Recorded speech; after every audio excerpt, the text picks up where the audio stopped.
Baik, bismillahirrahmanirrahim. Assalamualaikum warahmatullahi wabarakatuh. Selamat pagi menjelang siang semuanya. Bertemu lagi dengan Ibu di pembelajaran geografi. Nah, Ibu sudah membaca nih apa yang kalian catat kemarin, apa yang kalian pahami, dan apa yang kalian tanyakan. Ternyata banyak banget pertanyaan yang kalian ajukan. Kalian bisa baca di modulnya, Bu, modulnya panjang deh, bilang kayak gitu. Terus, Bu, ininya apa sih materinya nggak ngerti. Terus Bu, materinya kayak planologi. Bu, materinya kayak di anime ya Bu ya, tentang jadi wilayah itu ternyata dibagi dua, ada yang panas sama yang dingin. Nah, ternyata itu benar banget ya semuanya. Jadi sudah paham mengenai konsep wilayah, pewilayahan dan tata ruang. Jadi wilayah itu mengulang yang kemarin, bahwa wilayah itu merupakan suatu kawasan yang memiliki ciri khas tertentu yang membedakan dengan wilayah lain. Nah, untuk pembagian wilayahnya di sini ya, ada wilayah pedesaan, ada wilayah perkotaan, termasuk juga pewilayahan. Nah, selain itu, untuk konsep wilayah yang lain, ada berbagai konsep wilayah. Ada wilayah yang homogen atau wilayah formal. Ya, kemarin kan ada formal, fungsional. Nah, selanjutnya ada wilayah fungsional, yang masih yang kemarin. Tapi di sini ada tiga, sama wilayah vernakular atau wilayah perseptual. Jadi, di sini tuh ada wilayah yang merupakan identitas unik karena persepsi tentang wilayah tersebut. Jadi kayak Bogor kota hujan, Pekalongan kota batik, Banda Aceh kota serambi Mekah. Jadi selain kemarin ada fungsional dan formal, ternyata ada lagi yaitu apa? Wilayah vernakular atau wilayah persepsional. Perseptual, oke. Okay. Untuk pewilayahan, intinya itu kita mempersatukan berbagai wilayah menjadi satu kawasan pewilayahan. Pewilayahan ini memiliki tujuan tertentu. Nah, tujuannya untuk apa sih? Nah, bisa jadi untuk tergantung organisasi itu sendiri. Jadi misalkan ada ASEAN, Association of Southeast Asian Nation, berarti untuk misalkan keamanan negara-negara ASEAN, untuk perekonomian negara-negara ASEAN.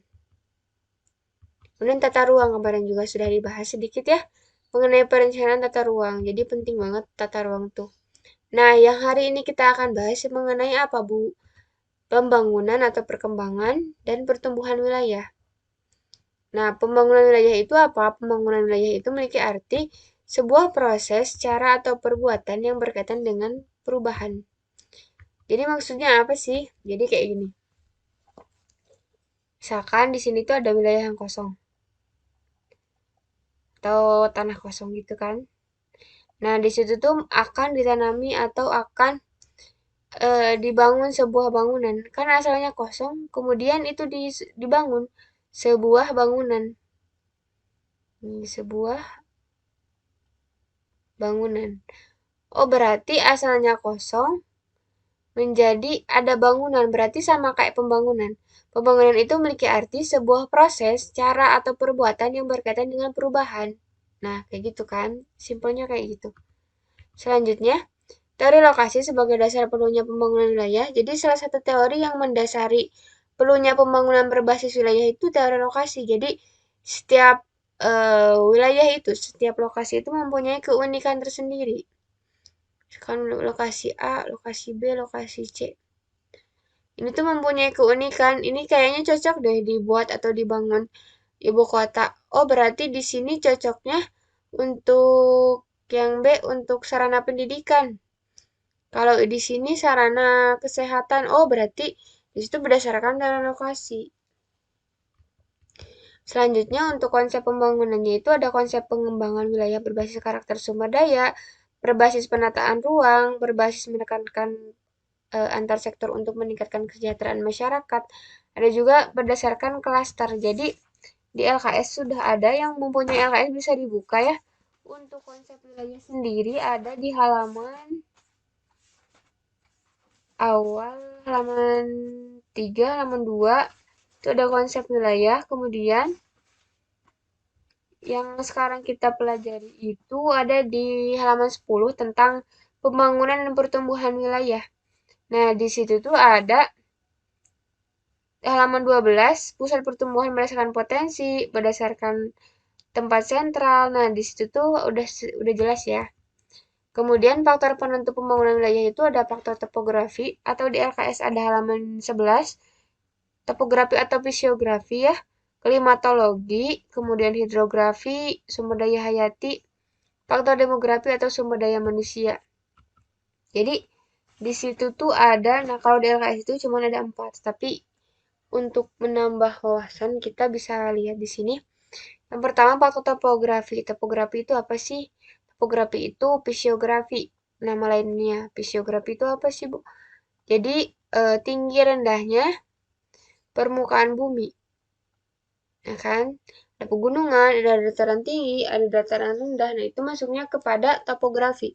Kalau klimatologi itu iklim. Hidrografi berarti tentang hidro air. Faktor sumber daya hayati bisa sumber daya manusia, sumber daya alam, flora fauna ya ini masuknya. Kemudian ada faktor demografi. Apa sih faktor demografi? Faktor demografi itu tentang ini, kependudukan. Jadi faktor penentu pembangunan wilayah itu ada beberapa. Yang ini sudah ada ya. Kenapa faktor topografi masuk ke pembangunan wilayah, Bu? Karena misalkan nih, kalau ibu kota di daerah pegunungan kan sulit ya. Oh, berarti itu bukan cocok untuk ibu kota, tetapi pembangunannya lebih cocok untuk rekreasi kayak gitu. Sama halnya dengan iklim, air, sumber daya hayati, dan demografi. Aspek utama pembangunan wilayah itu ada beberapa. Ada bersifat lokasional, kemudian cenderung melakukan pemusatan, kemudian mensosialisasikan, mengembangkan tingkat kesadaran berbagai pihak tentang perlunya menjaga kelestarian lingkungan. Pentingnya daya dukung perencanaan, ada daya dukung pertanian.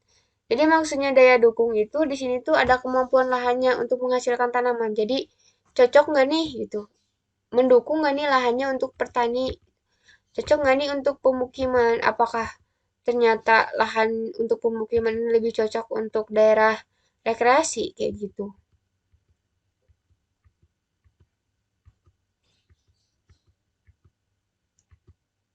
Tujuan pembangunan wilayah itu adalah untuk mewujudkan cita-cita nasional. Jadi seperti yang tercantum dalam pembukaan Undang-Undang Negara Republik Indonesia tahun 1945. Nah, untuk wilayah pembangunan Indonesia ada beberapa. Di LKS sudah ada halaman di halaman 18 ya. Ada Pulau Sumatera, kemudian Jawa, Bali, Kalimantan, Sulawesi, Nusa Tenggara, dan Maluku. Nah, di situ sudah ada, tinggal dibaca saja untuk wilayah pembangunan Indonesia.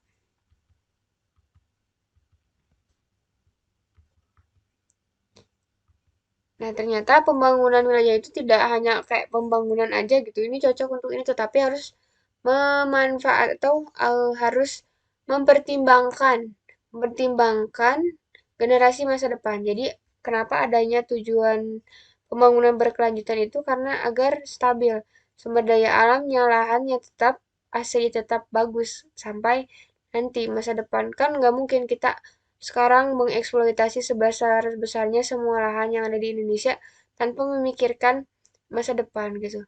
Jadi pembangunan wilayah berkelanjutan itu tujuannya itu untuk apa?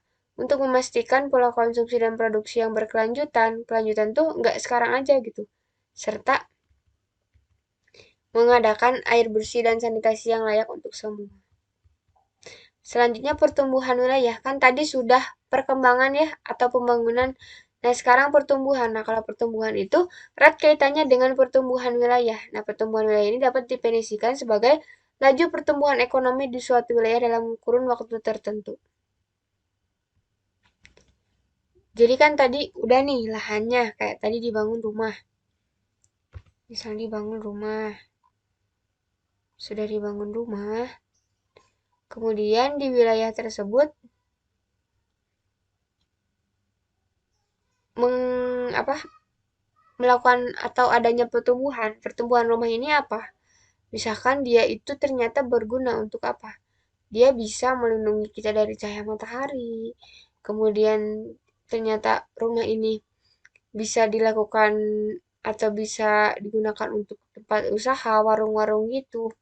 Oh, berarti si itu tuh wilayahnya tersebut adanya laju. Jadi mengalami laju pertumbuhan ekonomi suatu wilayah dalam kurun waktu tertentu. Nah, teori pertumbuhan wilayah itu ada teori basis sumber daya alam, teori basis ekspor, teori pertumbuhan neoklasik, teori ketidakseimbangan, teori baru pertumbuhan wilayah. Di faktor yang mempengaruhi pertumbuhan wilayah itu ada kondisi geografis, kemudian ada tenaga kerja, kemudian ada modal, selanjutnya ada infrastruktur, teknologi, terbentuknya pusat-pusat pertumbuhan, ciri-ciri pusat pertumbuhan. Ini ada beberapa, adanya keterkaitan antara berbagai kegiatan ekonomi, unsur penggadaan yang diciptakan oleh sektor-sektor yang saling berkaitan, adanya konsentrasi geografis, mendorong pertumbuhan. Nah, pengaruh pusat pertumbuhan menjadi pusat sumber daya alam dan sumber daya manusia, mengordinasikan, menjadi inti pengembangan sumber daya yang ada di wilayah sekitar, meningkatkan pendapatan per kapita penduduk di wilayah sekitarnya. Ini untuk hierarki pusat pertumbuhan. Ini ada di halaman yang hierarki itu. Di halaman 14 sudah ada hierarki orde 1, kemudian 3, kedua, dan ketiga. Nah, orde 1 itu berarti hierarki 3 ya. Market principle, kemudian transport principle, dan administrasi principle. Nah, gitu deh. Jadi, intinya apa dari pembelajaran ini? Kita belajar tentang pembangunan dan pertumbuhan. Jadi kalau pembangunan itu apa? Awal ngebangun banget. Awal membangun banget itu apa? Jadi lahan, suatu wilayah yang asalnya kosong atau tidak ada apa-apa, tumbuh menjadi sebuah sistem yang memang bisa menghasilkan suatu pemerintahan, kegiatan perekonomian, kemudian sistem-sistem lainnya. Nah, setelah terjadi sebuah pembangunan nih di LKS ada. Nah, pembangunan ini ternyata tidak sesederhana untuk membangun saja, tetapi ada faktor yang menentukan pembangunan, kemudian perkembangan pusat pembangunan itu apa saja, melibatkan apa saja, dan di sini tuh kayak ada sumber daya alam, sumber daya manusia, kondisi fisiografis, faktor penunjang lain gitu dalam si pembangunan ini. Nah, untuk pertumbuhan, pertumbuhan ini tuh setelah adanya dibangun sebuah wilayah, dibangun menjadi sebuah wilayah yang memiliki fungsi tertentu. Nah, ternyata dia menghasilkan ekonomi atau perekonomian yang baik, itu tentang sistem yang baik. Nah, itu pertumbuhan. Kalau pembangunan awal banget, kalau pertumbuhan itu setelah adanya pembangunan. Ini bagaimana pertumbuhan suatu wilayah tersebut? Apakah si wilayah tersebut masuk ke dalam zona tadi ada zona keuntungan besar atau zona keuntungan menurun?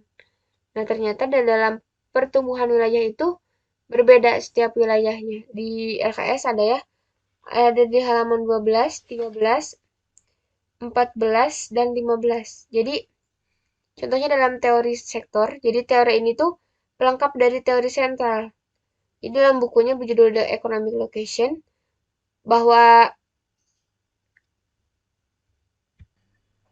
di suatu wilayah itu, menurut teori ini tuh menjelaskan bahwa masih ada wilayah-wilayah lain selain dari wilayah sebelumnya. Misalkan, kayak gini. Di dalam teori sebelumnya, dijelaskan bahwa Di sini tuh ada zona. Nah, kemudian di sini ada zona keuntungan besar. Kemudian ini di zona keuntungan menurun atau jadi menurun. Di sini zona rugi gitu ya, yang paling belakang. Ini sentral pusat.